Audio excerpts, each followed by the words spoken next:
Hello बच्चों, welcome to Newtonian MJ channel, the channel which clear all the concepts of physics. क्योंकि हम concept का रट्टा नहीं लगाते, हम कॉन्सेप्ट्स को क्लियर करते हैं। तो आज हम देखते हैं एक बहुत ही इम्पॉर्टेंट टॉपिक, नाम है विद्युत द्विध्रुव। ठीक है, हम क्या देखेंगे आज? विद्युत द्विध्रुव आघूर्ण और द्विध्रुव के कारण किसी बिंदु पर विद्युत क्षेत्र की तीव्रता आज अपन देखने वाले हैं। यानी कि बोर्ड एग्जाम की दृष्टि से देखा जाए तो ये टॉपिक अभी तक का इस चैप्टर के अंदर से सबसे इम्पोर्टेंट टॉपिक है। इसकी डेरिवेशन या फिर न्यूमेरिकल आपको ईयरली या फिर हाफ ईयरली एग्जाम के अंदर देखने को मिल ही जाता है। ठीक है, तो हम देख रहे हैं यहाँ विद्युत द्विध्रुव आघूर्ण और विद्युत द्विध्रुव और तीव्रता। ठीक है, अब सबसे पहले वापस वही काम, अपने माइंड के अंदर ये चीज़ क्लियर होनी चाहिए कि इसकी ज़रूरत क्यों है। कोई भी चीज़ जो बनी है बिना ज़रूरत के तो है नहीं है। ठीक है, तो ज़रूरत क्यों है वो मैं बताता हूँ शुरुआत से। पहले अपन स्टार्ट कर रहे हैं इसकी ज़रूरत क्यों है, बाद में अपन स्टार्ट करेंगे इस टॉपिक को। तो क्या होता है कि इसके अंदर अपन ज़्यादा चीज़ें करेंगे नहीं। विद्युत द्विध्रुव अपन क्यों पढ़ रहे हैं, द्विध्रुव आघूर्ण क्यों पढ़ रहे हैं, ये सारी चीज़ पढ़ रहे हैं अपन क्या, किसके लिए? विद्युत क्षेत्र की तीव्रता निकालने के लिए। क्या कर रहे हैं अपन? विद्युत क्षेत्र की तीव्रता निकालने के लिए पढ़ रहे हैं। अब अपन सोचेंगे कि सर विद्युत क्षेत्र की तीव्रता तो अपन निकाल चुके हैं बिंदु आवेश के कारण। ठीक है कि नहीं? बिंदु आवेश के कारण अपन ने विद्युत क्षेत्र की तीव्रता पहले ही निकाल ली है, वो आती है KQ/R²। तो अपन दूसरा तरीका क्यों पढ़े? ठीक है, बिल्कुल सही बात है। परंतु क्या होता है कि अब एक जो प्रकृति है, प्रकृति के अंदर एक जो चीज़ है अपने पास में, एक टाइप के क्वेश्चन है वो बहुत बार आते हैं, है ना। देखो कैसे, क्या बताऊँ मैं, अगर अपने पास में एक मैथ का एग्जांपल लेता हूँ। जैसे कि मान लेते हैं अपन 2, ये 3, ये आया अपने पास में, नहीं ये 2, ये ले लेता हूँ 5, ये ले लिया अपन 8, ये ले लिया 11। इस टाइप से अपन लेते जाते हैं। ठीक है कि नहीं? और अपने को 50 टाइम्स तक लेना है। तो हम क्या कर सकते हैं, अब इसको सोल्व करना हो तो अपन क्या कर सकते हैं, सोल्व कर सकते हैं अपन इसको अलग, इसको सारा कैलकुलेट करें, इसके बाद में क्या आएगा, इसके बाद में क्या आएगा, 50 टाइम्स तक कैलकुलेट करते जाएं। लेकिन उस प्रोसेस के अंदर क्या लगेगा, अपने को टाइम बहुत ज़्यादा लगेगा, है ना। तो इसलिए क्या किया, इसका एक शॉर्टकट बना दिया, ठीक है, इसका एक फॉर्मूला बना दिया ताकि इजीली से अपने को 50वां नंबर क्या होगा ये अपन निकाल सकते हैं। ये अपन ने पढ़ा है, क्लियर बात। ऐसे ही इसके अंदर भी क्या है कि अगर बहुत सारी चीज़ आ जाए कॉम्प्लिकेशन में, यानी कि बहुत सारी एक चीज़ जो है बार बार आती है नेचर के अंदर, वो है अपने पास में एक पॉजिटिव चार्ज और एक नेगेटिव चार्ज जो स्मॉल डिस्टेंस पे रखे रहते हैं। तो अपने को इलेक्ट्रिक फील्ड निकालना होता है, विद्युत क्षेत्र निकालना होता है। ठीक है कि नहीं? तो अपन निकाल सकते हैं इसके कारण विद्युत क्षेत्र और इसके कारण विद्युत क्षेत्र निकाल सकते हैं, अपन निकालना आता है अपने को। लेकिन इसके लिए एक शॉर्टकट फॉर्मूला बना लिया विद्युत क्षेत्र को निकालने का, और इसीलिए अपन ये सारा तामझाम आज पढ़ने वाले हैं। यानी कि विद्युत द्विध्रुव और विद्युत द्विध्रुव आघूर्ण और विद्युत क्षेत्र की तीव्रता सिर्फ इसलिए निकाल रहे हैं क्योंकि प्रकृति के अंदर एक चीज़ बार बार आ रही है, बहुत ज़्यादा बार निकालनी पड़ रही है। एक धनावेश और एक ऋणात्मक आवेश के लिए विद्युत क्षेत्र की तीव्रता, उसका तीव्रता निकालने के लिए एक शॉर्टकट, एक सीधा सा फॉर्मूला बना लिया, छोटा सा फॉर्मूला बना लिया ताकि डायरेक्ट अपन उसका आंसर निकाल सकें। इसीलिए ये सारी की सारी चीज़ें अपन पढ़ रहे हैं। ठीक है बात? ठीक है, जैसे कि प्रकृति के अंदर NaCl है, Na+Cl-, क्योंकि Na के ऊपर तो प्लस होता है और Cl माइनस होता है, यहाँ पे पॉजिटिव यहाँ पे नेगेटिव, और दोनों का समान होता है, तो इसके कारण तीव्रता निकालनी पड़ जाती है अपने को।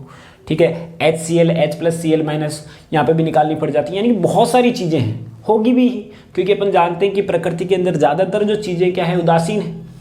यानी कि जितना धनावेश है उतना ऋणात्मक आवेश में, यानी कि जितना धनावेश होगा उतना इस साइड में ऋणात्मक आवेश होगा, तभी तो वो उदासीन रहेगी। तो यहाँ पे इस कंडीशन के अंदर अपने को विद्युत क्षेत्र की तीव्रता अगर निकालनी है तो या तो मैं इस फॉर्मूले से निकालूं जो कि निकाला KQ/R², उससे भी निकाल सकते हैं अपन, हाँ निकाल सकते हैं। लेकिन वो थोड़ा सा लॉन्ग मेथड है, बड़ा मेथड है। एक शॉर्टकट मेथड, एक सीधा फॉर्मूला अगर मैं अप्लाई कर दूं तो इसको मैं सीधा सॉल्व कर सकता हूं इजीली। ऐसे ही मैं क्या करूंगा, विद्युत क्षेत्र की तीव्रता में दोनों KQ/R² से भी निकाल सकता हूं, लेकिन एक शॉर्टकट फॉर्मूला अपन निकाल रहे हैं जिसकी हेल्प से अपन आसानी से फॉर्मूला जो है क्वेश्चन को सोल्व कर सकते हैं। और इसी के लिए शॉर्टकट क्यों निकाला अपन ने, क्योंकि ऐसी चीज़ें बार बार आ रही हैं अपने सामने, ऐसी चीज़ें क्या आ रही हैं, बार बार आ रही हैं, इसलिए हम इसका शॉर्टकट बना लेते हैं। ऐसी चीज़ें बार बार आएगी तो शॉर्टकट बनाना ही पड़ेगा, हर बार थोड़ी जोड़ेंगे इसको, इसलिए शॉर्टकट अपन बनाते हैं। अगर कोई चीज़ एक बार ही आ रही है, एक बार आ गई, मान लिया कि 2 बार आ गई, तो उसके लिए तो शॉर्टकट क्यों बनाएं अपन, क्योंकि उसके लिए अपने को फॉर्मूला याद रखना पड़ेगा, है ना। एक क्वेश्चन को सोल्व करने के लिए अपन एक ट्रिक याद रखें तो ज़्यादा दिक्कत है, लेकिन बहुत सारे क्वेश्चन एक ट्रिक से हो जाए तब उसका एक फॉर्मूला बना लिया जाता है। यही तो होता है अपने पास में, मैथ्स के अंदर यही होता है, फिजिक्स के अंदर ऐसा ही होता है। तो ये सारी की सारी चीज़ें अपन आज करने वाले हैं। तो सबसे पहले स्टार्ट कर रहे हैं अपन विद्युत द्विध्रुव।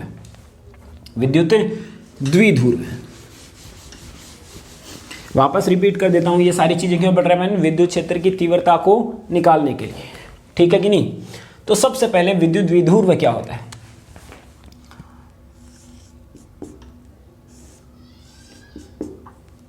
दो आवेश है माइनस क्यू और एक प्लस क्यू, समान परिमाण व विपरीत प्रकृति के आवेश जब अल्पांश दूरी पर रखे हों।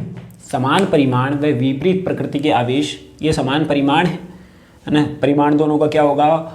समान और विपरीत प्रकृति के आवेश जब अल्पांश दूरी पर रखे हों तो ये जो संरचना बनती है उसी को अपन ने क्या नाम दिया गया? विद्युत द्विध्रुव नाम दिया गया। और इनके मध्य की जो दूरी ली है 2a, कितनी ली है? 2a। हम चाहते हो r भी ले सकते हैं, d भी ले सकते हैं, a भी ले सकते हैं, लेकिन 2a इसलिए लिया है ताकि अपने को जो कैलकुलेशन में थोड़ी सी आसानी रहे। बस ध्यान रखना है कि दोनों के मध्य की दूरी 2a है ना, a नहीं है। दोनों के मध्य की दूरी कितनी है? 2a है। और यहाँ पे अपन ने मिड पॉइंट ले लिया o, तो यहाँ पे ये जो दूरी आ जाती है a आ जाती है, और यहाँ पे ये दूरी भी क्या आ जाती है? a। तो विद्युत द्विध्रुव कंप्लीट हो जाता है। ये जो संरचना बनती है उसी को अपन विद्युत द्विध्रुव बोलते हैं। समान परिमाण व विपरीत प्रकृति के आवेश जब अल्पांश दूरी पर रखे हों तो बनने वाली ये जो संरचना है उसी को अपन क्या बोलते हैं? विद्युत द्विध्रुव कहते हैं। अगला है विद्युत द्विध्रुव आघूर्ण। विद्युत द्विध्रुव आघूर्ण। विद्युत द्विध्रुव आघूर्ण अपन देखने वाले हैं, ठीक है कि नहीं। तो विद्युत द्विध्रुव आघूर्ण क्या होता है? ये तो माइनस क्यू और ये प्लस क्यू, और ये बीच की दूरी कितनी है? 2a। ये तो विद्युत द्विध्रुव है, ये पॉइंट a 0 तो विद्युत द्विध्रुव आघूर्ण को दर्शाया p से। ये आता है q इंटू में 2a। देखो क्या है, क्या बोला कि जो समान जो किसी द्विध्रुव है कि किसी एक आवेश का परिमाण व बीच की दूरी का जो गुणनफल है वही क्या कहलाता है? द्विध्रुव आघूर्ण कहलाता है। ये डेफिनेशन उसने बताई, ठीक है, बता दी। अब बोलते हैं कि सर ये क्या जरूरत पड़ेगी इसकी, ये पॉइंट अलग से एक राशि बनाने की क्या जरूरत पड़ी अपने को, है ना। ये क्वेश्चन भी बन सकता है कि सर ये तो अपन ने देख लिया कि विद्युत ये निकालना, ये एक बना दी उन्होंने, ये निकालने की, ये राशि बनाने की क्या जरूरत पड़ी? इसको भी अलग भौतिक राशि बना दिया। कोई भी भौतिक राशि बनाते हैं तो उसका इफेक्ट तो होता ही, तो भौतिक राशि क्यों बनाए इसको अलग से? तो क्या हुआ कि अगर आघूर्ण अपन जानते हैं, है ना, आघूर्ण क्या होता है? बल आघूर्ण अपन ने देखा था, बल गुणा लंबवत दूरी। तो अगर मैं क्या करता हूं कि तुम देखो यहाँ पे एक विद्युत क्षेत्र है, मान लिया ये, है ना, विद्युत क्षेत्र है एक, यहाँ विद्युत क्षेत्र है,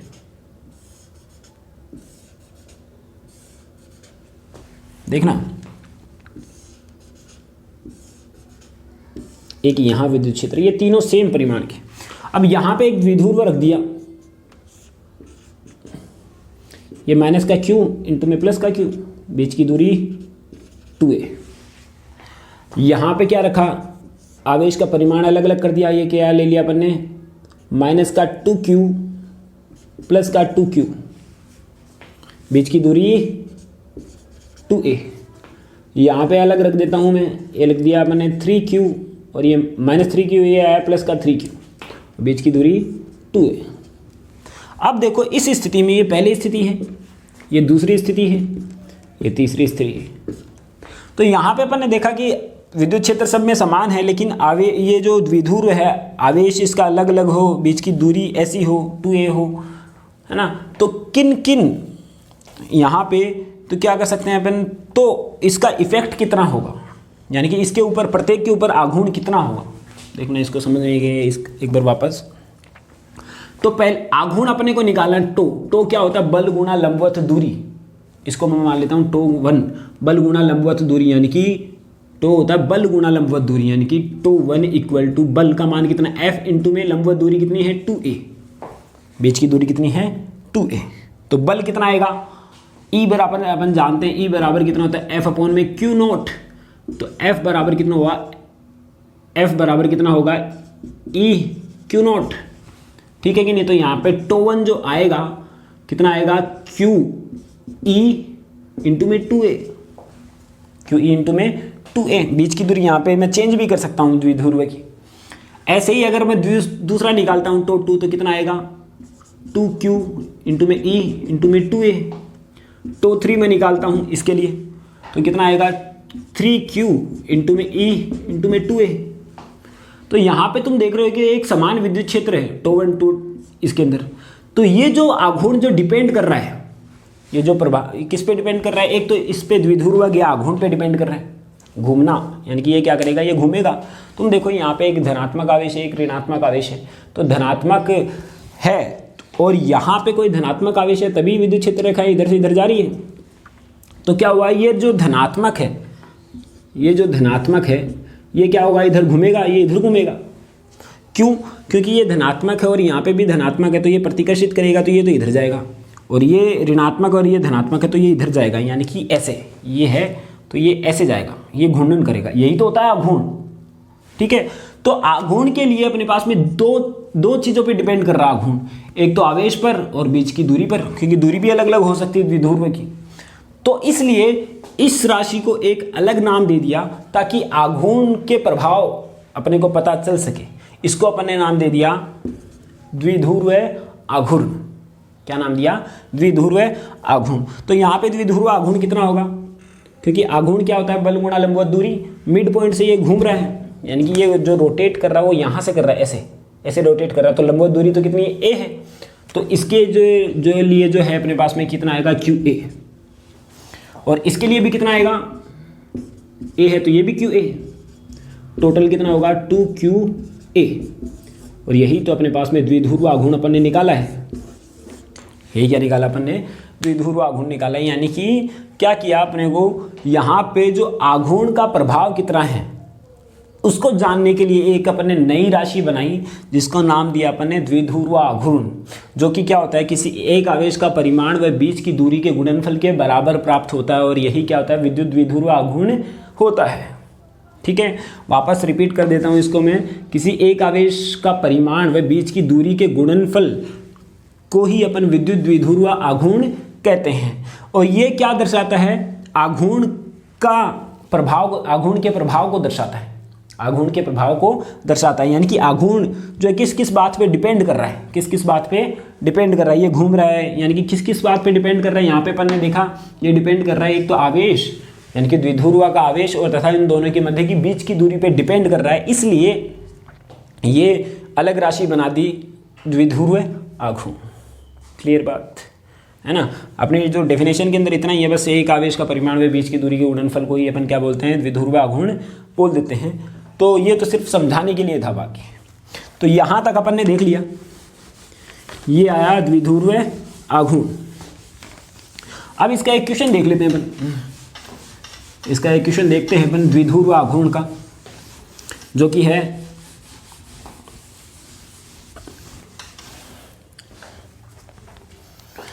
एग्जाम्पल अपन देखते हैं। एग्जाम्पल नंबर 1, एक NaCl है, ठीक है। ये कितना है, Na+Cl-। ठीक है, तो इनके जो मध्य की जो दूरी है,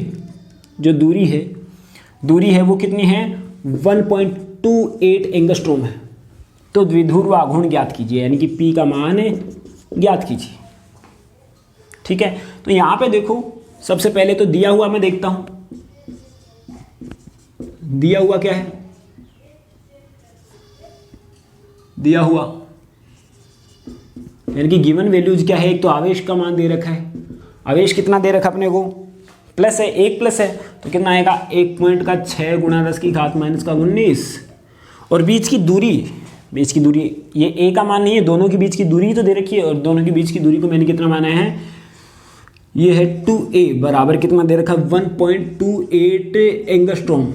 तो द्विध्रुव आघूर्ण तो P बराबर कितना होगा, Q इंटू में 2a। तो P बराबर Q का मान तो कितना, 1.6 गुणा 10 की घात -19 गुणा ये आया 1.28 गुणा 10 की घात -10। तो यानी कि इसको अगर मैं सॉल्व करता हूँ तो इसको सॉल्व करते हैं तो अपन देखते हैं कितना आता है,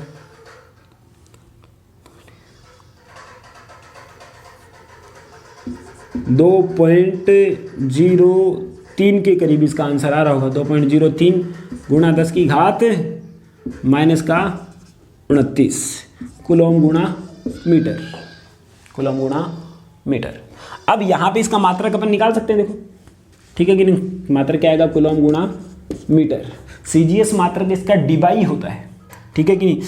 अब बात करते हैं यहाँ पे कूलम गुणा मीटर, इसकी विमा भी निकाल सकते हैं अपन। इसकी विमा जो आएगी कितनी आएगी, इसकी कूलम की तो होती है A1T1, तो A1T1 इंटू में L1 इसकी विमा, ठीक है। और यह एक सदिश राशि है, देखो एरो लगा रखा है मैंने, क्योंकि इसकी जो निश्चित दिशा है -q से प्लस की ओर, ध्यान रखनी है ये बात। एक द्विध्रुव आघूर्ण है, एक सदिश राशि है, और इसकी दिशा जो है -q से +q की ओर होती है, और यही अपन ने पढ़ा है द्विध्रुव आघूर्ण, ठीक है बात। तो अपन ने क्या पढ़ लिया, विद्युत द्विध्रुव पढ़ा और विद्युत द्विध्रुव आघूर्ण पढ़ा। अपने बोर्ड के अंदर बस यही चीज़ चलती है, ये पढ़ा अपन ने, इसकी डेफिनेशन और यहाँ तक है, ठीक है। ये न्यूमेरिकल है ना। इसका कॉज नहीं बताया कि ऐसा क्यों होकर रखा है, लेकिन अपन फिर भी ध्यान रख सकते हैं कॉन्सेप्ट क्लियर करने के लिए, ठीक है। तो अब अपन देखने वाले हैं आगे। अब दो चीज पढ़ ली थी, एक और पढ़नी है अपने को, विद्युत क्षेत्र की तीव्रता निकालना, जो कि मेन काम तो यही है इसको पढ़ने का, है ना। ये तो अपन ने क्या किया है, ये तो अपन ने कबूतर के सीखे हैं, बार खड़ी तो सीखनी बाकी है अभी, है ना। तो यहाँ तक अपन क्या कर रहे हैं, ये कर लिया। अब मैं निकालूंगा विद्युत क्षेत्र की तीव्रता द्विध्रुव के कारण। किसके कारण है, द्विध्रुव के कारण विद्युत क्षेत्र की तीव्रता निकालना है। एक शॉर्टकट फॉर्मूला मुझे निकालना है ताकि मैं आसानी से वो वैल्यू निकाल सकूं, ठीक है। बहुत इंपॉर्टेंट डेरिवेशन है, देखेंगे अपन।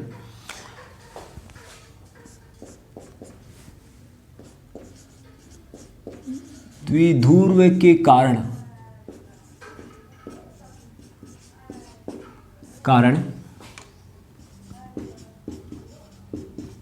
अक्षीय रेखा पर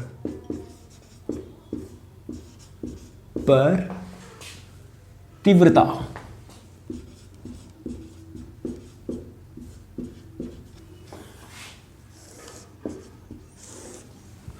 द्विध्रुव के कारण अक्षीय रेखा पर अपने को तीव्रता का मान निकालना, ठीक है।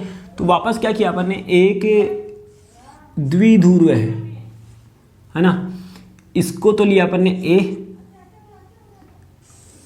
तो इसको ले लिया अपन ने B, और यहाँ पे आवेश कितना है -q, और यहाँ पे आवेश कितना है प्लस का q, और ये पॉइंट ले लिया O, और बीच की दूरी कितनी है 2a, और ये दूरी कितनी है a, और ये दूरी भी कितनी है बोलो a। क्लियर बात, द्विध्रुव है, क्लियर, यही तो होता है द्विध्रुव।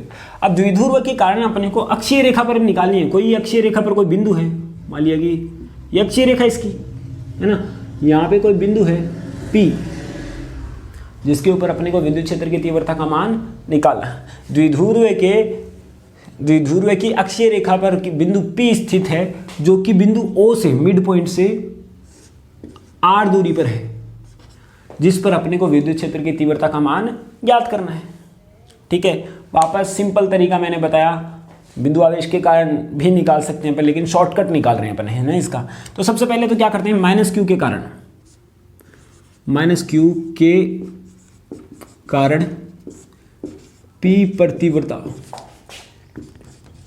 P पर तीव्रता।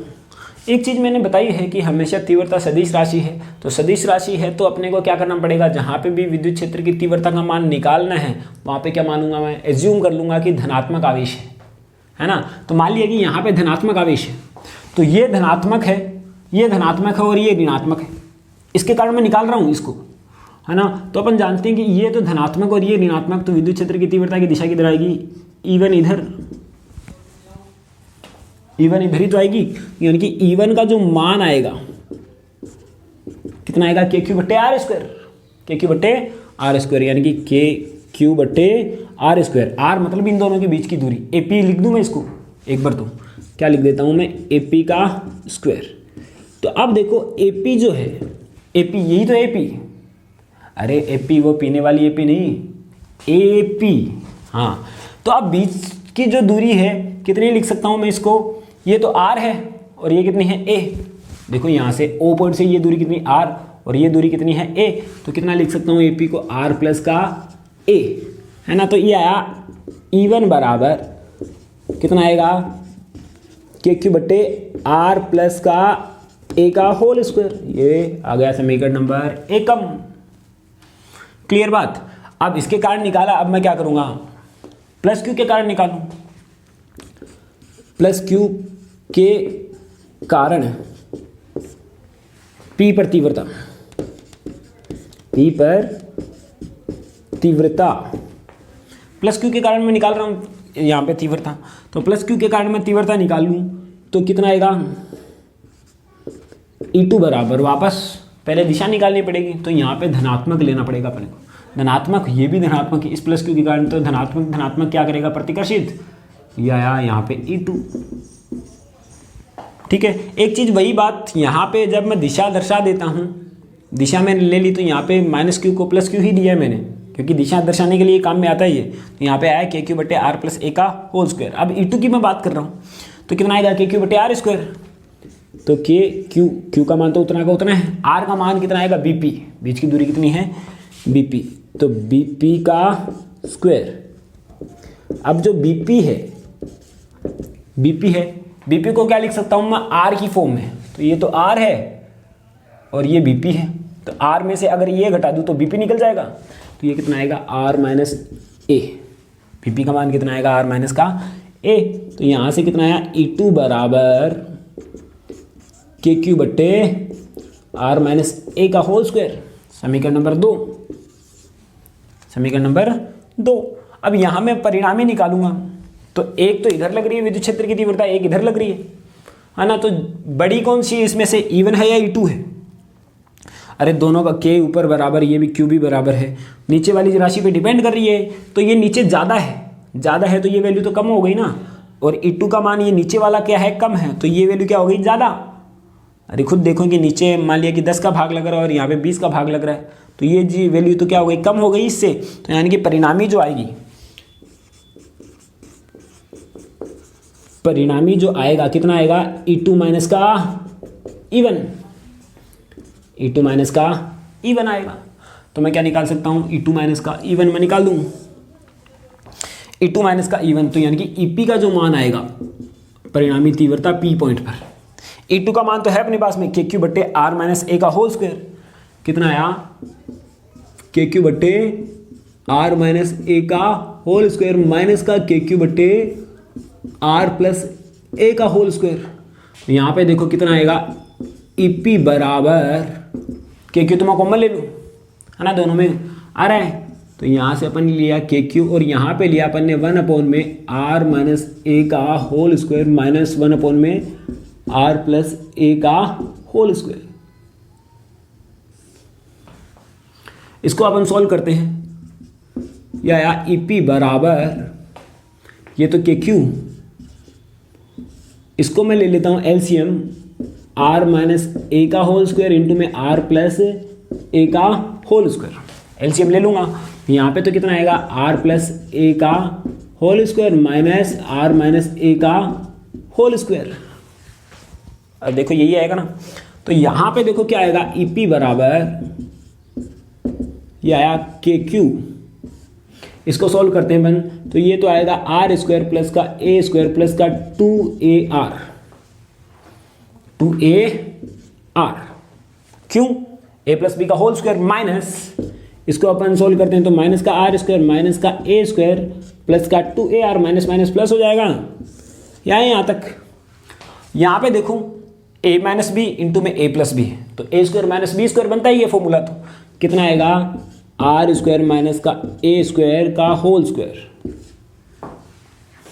ठीक है, जो चीज़ें कट रही है उसको काट देंगे, R स्क्वायर से R स्क्वायर गया, A स्क्वायर से A स्क्वायर गया, बचा 2AR इंटू में 2AR प्लस का 2AR यानी कि 4AR, तो कितना आया, EP बराबर KQ गुणा 4AR, 4A को मैं लिख सकता हूँ 2 इंटू में 2AR लिख सकते हैं, क्यों, ऐसा पता चलेगा भी। और यहाँ पे क्या लिख सकता हूँ मैं, यहाँ पे लिख सकता हूँ, यहाँ पे अगर मैं R स्क्वायर कॉमन ले लूँ, यहाँ पे R स्क्वायर कॉमन ले लूँ, तो यहाँ पे चलो एक बार मैं इसको ऐसे लिख देता हूँ, R स्क्वायर कॉमन लूँगा तो यहाँ पे कितना आएगा, R की पावर 4 1 माइनस का ए स्क्वायर बट्टे आर स्क्वायर का होल स्क्वायर। तो यहाँ से एक कट जाएगा यहाँ पे, तो कितना आएगा, और ये क्या है, q इंटू में 2a, q इंटू में 2a, और q इंटू में 2a अपन जानते हैं कितना होता है, p बराबर कितना होता है, q इंटू में 2a। तो यहाँ पे मैं क्या लिख सकता हूँ, p, तो कितना आएगा, q इंटू में 2a की जगह तो p लिख दूंगा मैं, तो कितना आएगा 2kp अपॉन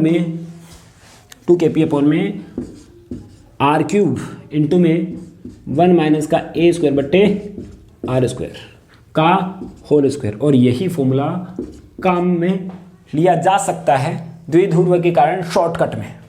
या तो मैं क्या करूं, अक्षीय रेखा पर पहले इसके कारण निकालूं, फिर ये निकालूं, फिर ये घटा दूं, तो भी यही आंसर आएगा। ये फॉर्मूला जनरेट कर लिया, या तो ये अपन फॉर्मूला याद रखें, ठीक है। लेकिन यदि आर का मान क्या हो, बहुत बड़ा हो ए से, कंडीशन ले रहे हैं क्योंकि NaCl होगा वो पास पास में ही तो होगा, तो आर का मान बहुत बड़ा हो ए से, तो ए स्क्वायर बट्टे आर स्क्वायर कितना आ जाएगा, 0। ए स्क्वायर बट्टे आर स्क्वायर कितना आ जाएगा, 0, यानी कि यहाँ पे 0 आ जाएगा। ये एक की पावर कितना आएगा, स्क्वायर, तो यहाँ पे अपने पास में कितना आएगा, EP बराबर 2kp अपॉन में आर क्यूब। सदिश रूप लिखेंगे तो इसके ऊपर भी सदिश आएगा, क्योंकि ये सदिश है तो इधर भी सदिश है, तो यानी कि दोनों के ऊपर ये वैल्यू आ गई। तो यहाँ पे एक फॉर्मूला निकल गया अपने पास में, क्या, 2kp अपॉन में आर क्यूब, यानी कि विद्युत द्विध्रुव के कारण अक्षीय रेखा पर विद्युत क्षेत्र की तीव्रता निकालने का फॉर्मूला आ गया 2kp अपॉन में आर क्यूब। लेकिन ये तभी लागू होगा जब आर का मान ए से बहुत बड़ा है, आर का मान क्या है, बहुत बड़ा है, तभी ये लागू होगा, अन्यथा अपने को वापस इसी तरीके से निकालना पड़ेगा, ठीक है। यानी कि ये एक शॉर्टकट आ गया, यानी कि एक द्विध्रुव है जो कि बहुत पास पास में है ना, इसके कारण अक्षीय रेखा पे अपने को फॉर्मूला निकालना, तो ये निकाल सकते हैं। और आर का मान बहुत दूर है, आर का मान बहुत बड़ा है ए से, तो अगर आर का मान ए से बड़ा नहीं है तो ये फॉर्मूला लगाएंगे, या फिर ये तरीका अपनाएंगे, पहले E1 निकालेंगे, फिर E2 निकालेंगे, फिर बाद में विद्युत क्षेत्र की तीव्रता निकालेंगे। क्लियर है ना बात। तो ये एक क्या आ गया अपने पास में, द्विध्रुव के कारण अक्षीय रेखा पर विद्युत क्षेत्र की तीव्रता का फॉर्मूला आया EP बराबर 2kp अपॉन में आर क्यूब।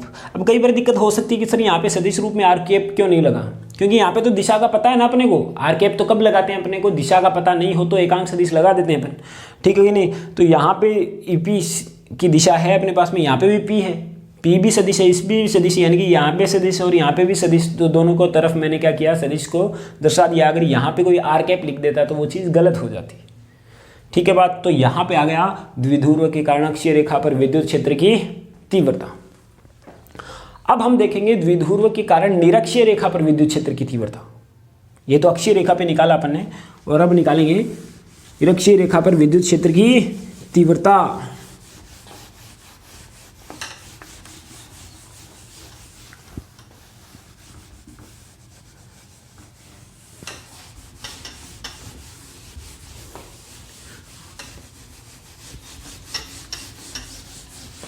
ठीक है, समझ में आया ना, ये चीज़ बहुत ही इंपॉर्टेंट है, बार बार मैं बता देता हूँ इसको, ठीक है। तो यहाँ से अपन ने अक्षीय रेखा पर विद्युत क्षेत्र की तीव्रता निकाल ली। अब हम निकाल रहे हैं निरक्षीय रेखा पर विद्युत क्षेत्र की तीव्रता, ठीक है। अब निकाल रहे हैं निरक्षीय रेखा पर,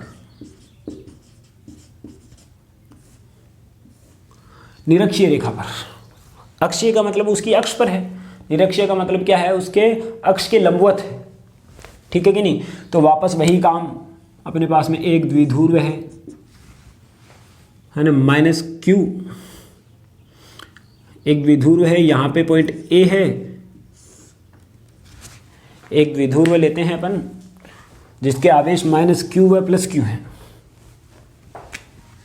एक द्विध्रुव अपन ने लिया, ये A है, यहाँ पे ले लिया अपन ने B, यहाँ पे पॉइंट O, ये दूरी A और ये दूरी भी A। तो यहाँ पे कितना है, -q है, और यहाँ पे कितना है, +q है। तो यहाँ से मिड पॉइंट से r दूरी पर है एक बिंदु P है, जिसके ऊपर विद्युत क्षेत्र की तीव्रता का मान ज्ञात करना है। पहले तो यहाँ था, अब यहाँ है कोई बिंदु, उसके ऊपर विद्युत क्षेत्र की तीव्रता ज्ञात करनी है, ठीक है कि नहीं। तो अब वापस वही काम, जहाँ पे भी विद्युत क्षेत्र की तीव्रता का मान ज्ञात करना हो वहाँ पे अपन क्या करेंगे, धनात्मक आवेश को एज्यूम करेंगे। ठीक है, तो सबसे पहले अपन क्या करेंगे, माइनस क्यू के कारण माइनस क्यू के कारण पी पर तीव्रता, तो माइनस क्यू है यहाँ पे, प्लस क्यू लिया अपन ने, यहाँ पे माइनस क्यू है, तो क्या करेगा ये, इसको आकर्षित, तो ये आया E1 इधर, और ये दूरी L ले ली, तो कितना आएगा, E1 बराबर KQ बट्टा L स्क्वायर, बीच की दूरी कितनी L, KQ बट्टे L स्क्वायर, लेकिन इसकी डायरेक्शन किधर, इधर। ठीक है बात। ऐसे में क्या निकालता हूँ, प्लस क्यू के कारण P पर तीव्रता,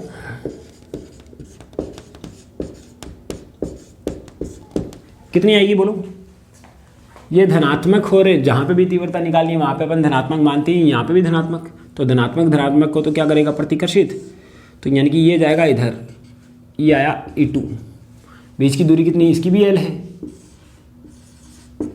ठीक है, तो कितना आया, E2 बराबर कितना आया, KQ बट्टे L स्क्वायर, KQ बट्टे L स्क्वायर। अब हम क्या देख रहे हैं, E1 का परिमाण E2 के परिमाण के बराबर है, देख लो तुम, Q का मान भी सेम है और L का मान भी सेम है, बस डायरेक्शन अलग है, इसकी डायरेक्शन तो ये है, इसकी डायरेक्शन ये है। ठीक है, अब इसको सॉल्व कैसे करेंगे अपन, इसको सॉल्व करने का तरीका एक, या तो मैं क्या कर लूँ, इनका रिजल्टेंट निकाल लूँ, रिजल्टेंट निकाल के कर लेता हूँ मैं, E1 का स्क्वायर प्लस का E2 का square plus 2E1 E2 cos theta, theta का पता होना चाहिए बस अपने को। ठीक है, लेकिन थीटा भी अपने को पता नहीं है, मान लिया ये थीटा है, पता नहीं है ये, तो अब मैं क्या कर सकता हूँ, ये थीटा है, तो अब मैं इसके कंपोनेंट बना के इसको सॉल्व करूँगा। तो आप देख रहे हैं कि अपन विद्युत क्षेत्र की तीव्रता इधर आई है, इधर, तो घटक कितने बनेंगे इसके, एक इधर आ रहा है, तो एक घटक तो ये बनेगा, इसका एक घटक बनेगा ये वाला। अरे तुम देखो यहाँ पे अगर कोई बल इधर लग रहा है तो कौन कौन सी दिशा में लग रहा है, ये इस साइड में भी लग रहा है, नीचे भी आ रहा है, तो इसका ये घटक बना देते हैं अपन, ये घटक भी बना देते हैं, ये थीटा है तो ये भी थीटा, तो ये थीटा है तो ये घटक कौन सा होगा, E1 कॉस थीटा, और ये कितना होगा, E1 साइन थीटा। क्यों पढ़ा है अपन ने, क्योंकि थीटा के साथ वाला घटक क्या होता है, E1 कॉस थीटा, और बताया भी था अपन ने, ये कितना होगा, E1 कॉस थीटा, और ये कितना आएगा, E1 साइन थीटा। बोलो आएगा या नहीं आएगा, दो घटक बना दिए अपन ने।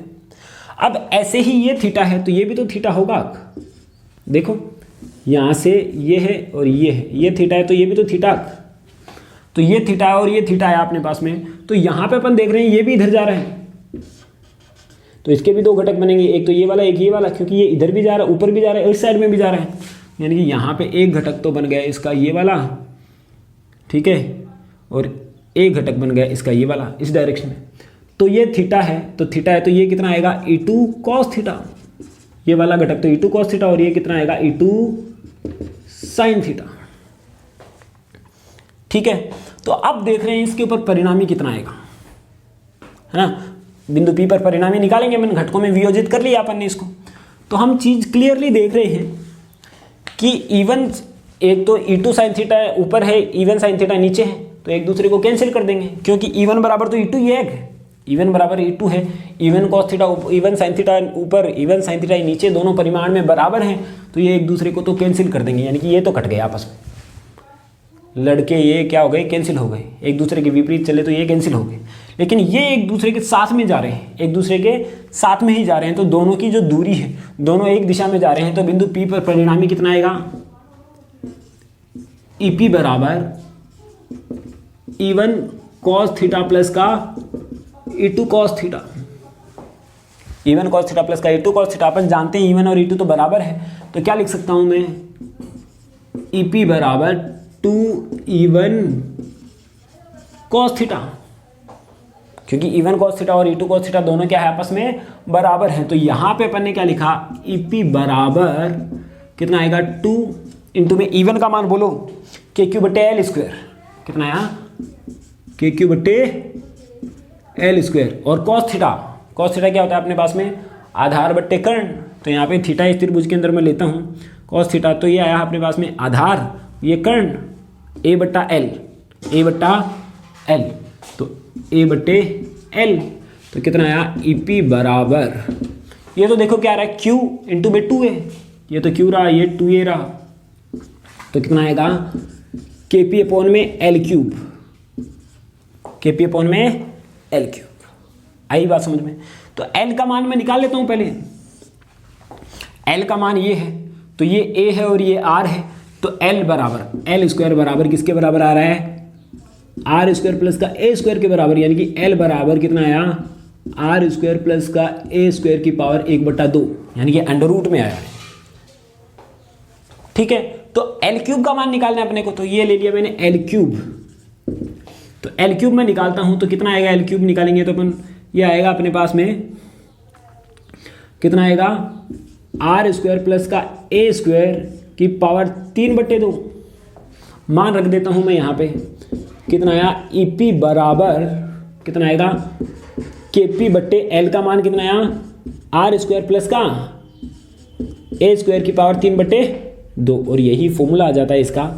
लेकिन यहाँ पे मैं क्या लिख सकता हूँ, आर स्क्वायर अगर बड़ा हो तो पहले आर स्क्वायर अपन को कॉमन लेना पड़ेगा, तो ई पी बराबर ये तो आया के पी बट्टे आर स्क्वायर कॉमन लेता हूँ मैं, तो आर स्क्वायर कॉमन ले रहा हूँ, तो ये आर स्क्वायर पहले तो क्या था उस वाले फॉर्मूले में आर स्क्वायर का ऊपर भी स्क्वायर था, तो आर की पावर 4 आ गई थी, तो यहाँ पे आर स्क्वायर कॉमन लिया तो उसकी पावर भी कॉमन आ रही है 3/2, तो ये आएगा 1 प्लस का ए स्क्वायर बट्टे आर स्क्वायर की पावर 3/2।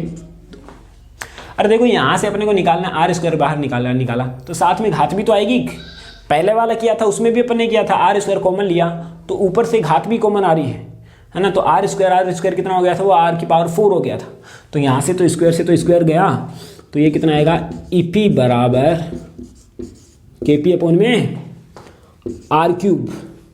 ठीक है, और ये आया 1 प्लस का ए स्क्वायर बट्टे आर स्क्वायर की पावर 3/2। अगर वापस वही कंडीशन लगाऊं मैं, आर की वैल्यू बहुत बड़ी है ए से, तो ए स्क्वायर बट्टे आर स्क्वायर कितना 0, तो ये तो 0 यहाँ पे 1 आ जाएगा, यानी कि ई पी का मान जो आएगा कितना आएगा, माइनस का के पी अपॉन में आर क्यूब, ये बचेगा। ठीक है, अब बात दिक्कत आ रही होगी कि सर ये के पी अपॉन में आर क्यूब तो समझ में आ रहा है, माइनस क्यों आ रहा है, उसका रीज़न मैं बता देता हूँ, है ना। यहाँ पे द्विध्रुव है, तो द्विध्रुव की दिशा तो किधर, इधर इस साइड में, है ना, माइनस क्यू से प्लस क्यू की ओर, और परिणामी तीव्रता किधर निकल रही है, इस साइड में, तो ई और पी आपस में क्या है, विपरीत दिशा में है, इसलिए मैंने नेगेटिव लगा दिया, जबकि पहले वाली कंडीशन के अंदर ऐसा नहीं था, यहाँ पे माइनस क्यू था, यहाँ पे प्लस क्यू है, यहाँ पे पॉइंट ओ था, यहाँ पे निकालनी थी, तो परिणामी तीव्रता इधर निकल रही थी, E2 माइनस का E1, क्योंकि बड़ा ये था, तो द्विध्रुव की दिशा इधर भी और ई की दिशा भी इधर आई थी, इसलिए मैंने ये लिख दिया, तो ये आया ई पी अपॉन में, ई पी बराबर माइनस का के पी अपॉन में आर क्यूब, यानी कि अपने पास में क्या हो गया, द्विध्रुव के कारण निरक्षीय रेखा पर विद्युत क्षेत्र की तीव्रता अपन ने निकाल ली। ठीक है कि नहीं, तो ये आया इतना। तो एक चीज तो अपन ने नोट की कि द्विध्रुव के कारण अक्षीय रेखा पर विद्युत क्षेत्र की तीव्रता निरक्षीय रेखा की डबल होती है। देखो वहां पे 2 के पी अपॉन में आर क्यूब था, यहाँ पे के पी अपॉन में आर क्यूब, यानी कि अक्षीय रेखा पर विद्युत क्षेत्र की तीव्रता ज्यादा होती है। लेकिन वापस रिमाइंड करवा दूं मैं, ये दोनों फॉर्मूले जो अपन ने निकाले वो शॉर्टकट है ना। निकालना क्या है अपने को, विद्युत क्षेत्र की तीव्रता ही, जो कि के क्यू अपॉन में आर स्क्वायर लेके ही काम में निकाली अपन ने, लेकिन 2 शॉर्टकट फॉर्मूले निकाल लिए अपन ने, जो कि मैंने सबसे पहले आपको बताया था कि इनका काम सिर्फ शॉर्टकट है, ताकि जो चीज़ें बार बार आई है उनको शॉर्ट तरीके से अपन निकाल लें, डायरेक्ट फॉर्मूला लगाएं और आंसर ना निकाल लें। ठीक है बात, तो ये चीज़ समझ में आती है। तो यहाँ तक ये डेरिवेशन बहुत ही ज़्यादा इंपॉर्टेंट है, तो ये अपन ने कर लिया। अब इसके अपन देखने वाले हैं कुछ न्यूमेरिकल्स, ठीक है कि नहीं, इसके ऊपर आधारित कुछ न्यूमेरिकल्स। और ये फॉर्मूले तभी लागू हैं, वापस बता दूं, जब आर का मान बहुत बड़ा है ए से, तभी लागू है, नहीं तो ये लागू होगा ये वाला, ये नहीं तो फिर वो दूसरा तरीका। ठीक है, ये चीज़ अपने को थोड़ा सा ध्यान रखनी। ठीक है, अब इसके कुछ क्वेश्चंस अपन कर लेते हैं ना, जिससे कि अपने को थोड़ा सा आइडिया लग जाए कि सर कब अप्लाई करना है, कब अप्लाई नहीं करना है।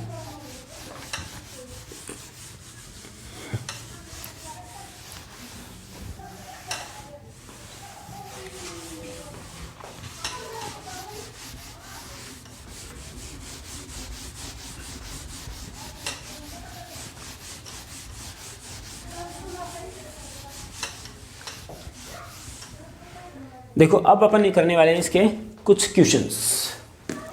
क्वेश्चन के अंदर अपन देख रहे हैं सबसे पहले पहला क्वेश्चन है एग्जाम्पल नंबर 1। एक द्विध्रुव है -10 माइक्रोकूलम और प्लस का 10 माइक्रोकूलम। ये मिड पॉइंट ए है और दोनों के मध्य की जो दूरी है 2 सेंटीमीटर है। तो बोल रहा है कि अक्षीय रेखा पर 60 सेंटीमीटर की दूरी पर और निरक्षीय रेखा पर भी 60 सेंटीमीटर की दूरी पर दो बिंदु है। 60 सेंटीमीटर की दूरी पर एक बिंदु P है, यहाँ पे 60 सेंटीमीटर की दूरी पर एक बिंदु P है। तो दोनों पर विद्युत क्षेत्र की तीव्रता निकालिए। दोनों पर विद्युत क्षेत्र की तीव्रता निकालिए। अब देखो आप, दोनों के मध्य की दूरी तो कितनी 2 सेंटीमीटर और ये दूरी कितनी 60। ये दूरी कितनी 60, यानी कि R का मान 2a से तो क्या है, R का मान a तो कितना 1 सेंटीमीटर, R का मान a से तो बड़ा ही है, बहुत ज़्यादा बड़ा है। देखो 60 गुना है ना, यानी कि डायरेक्ट फॉर्मूला लग सकता है। यानी कि पहला तो है अक्षीय रेखा पर विद्युत क्षेत्र की तीव्रता,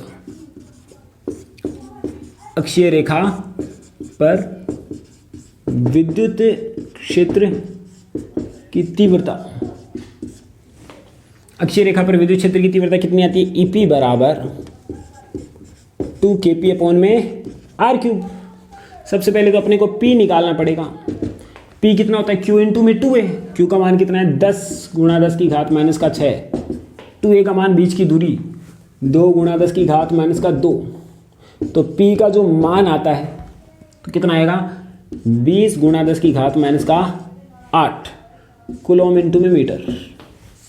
P निकाल लिया अपन ने। तो EP बराबर 2 गुणा 9 गुणा 10 की घात 9, ठीक है। और P का मान कितना रखा अपन ने 20 गुणा 10 की घात माइनस का 8 बट्टे R3। R मतलब कितना है 60। तो 60 कितना आएगा 60 का क्यूब, 60 गुणा 10 की घात माइनस 2 का क्यूब। इसको सोल्व करते हैं अपन इसको। तो यहाँ पे कितना आएगा EP बराबर, ये तो 60 गुणा 60 गुणा 60 यानी कि 10 की पावर माइनस 6, 10 की पावर माइनस 3 यानी कि कितना आएगा 2 गुणा 9 गुणा, लिख देता हूँ 10 की घात 9, 10 की घात 1 गुणा 20 बट्टे ये कितना आएगा 6 गुणा 6 गुणा 6 गुणा 10 की घात माइनस का 3। 10 की घात माइनस 6 था तो 60 60 60 से मैंने क्या कर दिया, इसको कैंसिल कर दिया।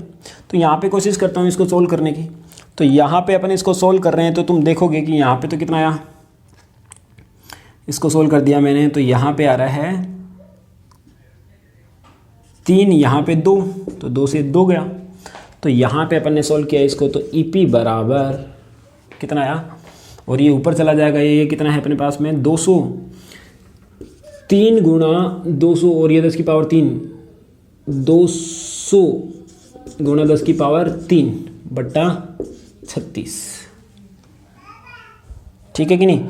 यहाँ से अपन इसको सोल्व कर सकते हो, करते हैं इसको सोल्व। ये कितना आया 3, ये 12, 12 एकम 12 और यहाँ से अपन डिवाइड कर देते हैं इसको।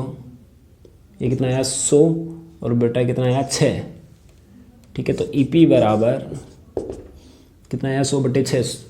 अगर इसका भाग देते हैं अपन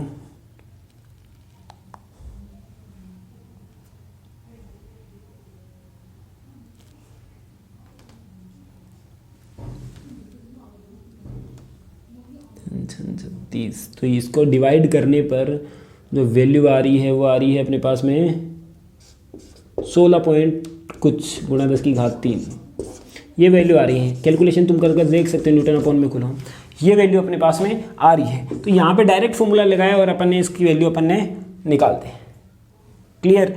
अब निरक्षीय रेखा पे भी अपन डायरेक्ट लगा सकते हैं।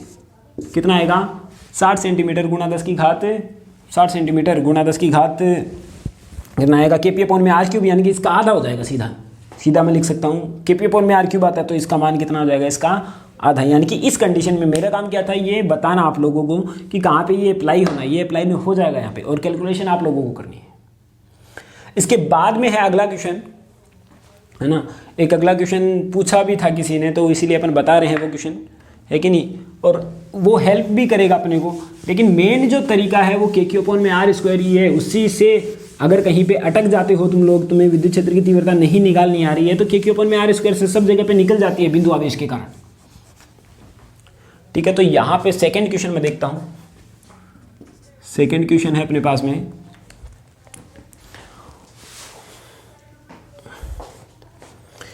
एक आयताकार निर्देशांक पद्धति में दो बिंदु धनावेश 10⁻⁻8 कूलम तथा बिंदु क्रमशः 0.1 मीटर, यानी कि क्या रखा है कि एक अपने पास में निर्देशांक दे रखा है और यहाँ पे एक तो दे रखा है 10⁻⁸ कूलम। ठीक है, 10⁻+8 कूलम, और यहाँ पे दे रखा है एक 10⁻+8 कूलम। ठीक है, तो अपने को विद्युत क्षेत्र की तीव्रता निकालनी है निम्न बिंदुओं पर। निम्न बिंदुओं पर अपने को विद्युत क्षेत्र की तीव्रता निकालनी है। तो सबसे पहले तो निकालनी है मूल बिंदु पर। मूल बिंदु पर तो जब भी विद्युत क्षेत्र की तीव्रता निकालते हैं, वापस मैंने क्या बताया, जब भी विद्युत क्षेत्र की तीव्रता निकाल रहे हैं अपन, तो क्या करेंगे, जहाँ पे भी अपने को विद्युत क्षेत्र की तीव्रता निकालनी है वहाँ पे अपन मान लेंगे, एज्यूम कर लेंगे कि वहाँ पे कोई धनात्मक आवेश है। तो यहाँ पे अपन ने क्या ले लिया, धनात्मक आवेश।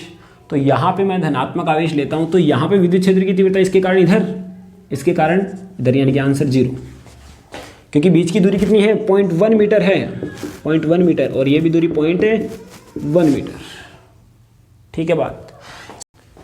नेक्स्ट जो अपने को निकालना वो है 0.2 और y,0, यानी कि 0.2 और y,0 पर, इसके ऊपर निकालना है। तो 0.2 यानी कि x का मान 0.2, यानी कि यहाँ पे ये तो 0.1 है, यहाँ पे 0.2 है, इस पॉइंट के ऊपर निकालनी है। तो सबसे पहले तो इसके कारण निकालेंगे अपन। तो E1, इसके कारण यहाँ पर तीव्रता कितना आएगी, k/r²। तो q का मान 10⁻⁸ बट्टे r²। जहाँ पे भी अपने को विद्युत क्षेत्र की तीव्रता निकालनी है वहाँ पे धनात्मक आवेश मान लेते हैं अपन। तो यहाँ पे धनात्मक आवेश मान लिया अपन ने, तो इसके कारण यहाँ पर तीव्रता कितनी आएगी, और बीच की दूरी कितनी हो गई यहाँ पे 0.3, तो कितना आएगा 0.3 का स्क्वायर। सॉल्व कर सकते हैं इसको, ठीक है कि नहीं। तो इसको सॉल्व किया अपन ने, तो 9 × 10⁻9 × 10⁻8 बट्टे ये आएगा 0.09। इसको सॉल्व कर सकते हैं 10⁻2। ठीक है, ये कितना आया 10⁻6। तो यहाँ से अपन ने सॉल्व किया तो कितना आया 9 × ये बेटा 9 से 9 गया, तो कितना आया 10⁻3 न्यूटन पर कूलम। ठीक है, अब इसके कारण निकालेंगे अपन, ऐसा ही इसके कारण भी निकालेंगे, इस आवेश के कारण, इस आवेश के कारण निकालेंगे। तो कितना आएगा E2 बराबर कितना आएगा k/r², k/r²। तो ये k का मान है तुम्हारे पास, q का मान है, और बीच की दूरी भी है। अब इसकी भी दिशा किधर आएगी, इधर, E1 भी इधर, E2 भी इधर, E1 भी इधर, E2 भी इधर। तो यानी कि हम दोनों आपस में E1 और E2 का मान को अपन क्या करेंगे, जोड़ देंगे, तो यहाँ पे वैल्यू निकल जाएगी। ठीक है, ऐसे ही इसके अंदर तीसरा पॉइंट भी है कि क्या करना है अपने को, x बराबर 0 और y बराबर 0.1 पर निकालना है। x तो बराबर 0, y बराबर 0.1 पर निकालना है, यहाँ पे निकालना है।